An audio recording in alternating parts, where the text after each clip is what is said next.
3 goals in 1 week, innocent media.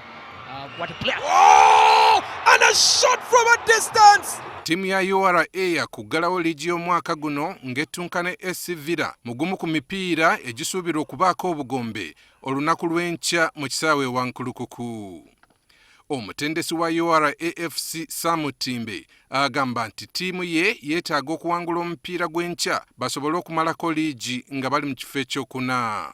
Kiba kitegeeza ki nti bwe tufuna obuwanguzi twebaza Mukama batuwadde to high note.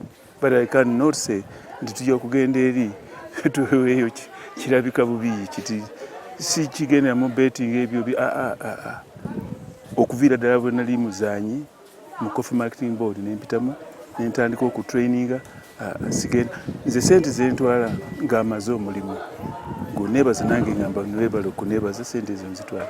Villa yeetaaga okukuba URA FC olunaku lw'enkya esobole okuddamu okuwangula ekikopo kya LIIGI kye yasembayo okuwangula mu 2004.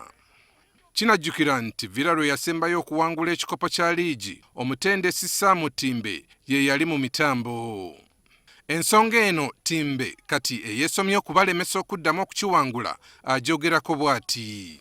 Villa njebaza kubanga yampa omulimu Mukama n'ankulembera n'enjikolera ebirungi. Ekikopo kye twawangula yali kino kye tulimu ne tuwangula kya region East Africa Sekafa ne mu CAF omuntu yatujjamu eyali champion Erimerik ya Egypt. Bwe yatugoba yali ttimu nungi naye bwe twavaamu era netwala n'ekikopo kitegeeza nti twagibwa muki ttimu eyali nungi mu season eyo. Wabula n'agamba nti newankubadde ebyafaayo biri bwe bityo mu kiseera kino mutendesi wa URA FC.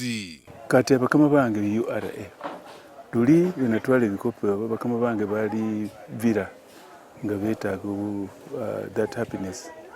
Naye enkya tugenda naffe ku put show nti tumalize ku high note. Kiba kitegeeza ki nti bwe tufuna obuwanguzi twebaza Mukama batuwadde to high note. Singa Villa neesobola okuwangula URA FC olunaku lw'enkya tewali kuwannaanya kwonna yakusitukiramu mu kikopo kya LIIGI y'eggwanga omulundi ogw'e 17 ogw'ebyafaayo.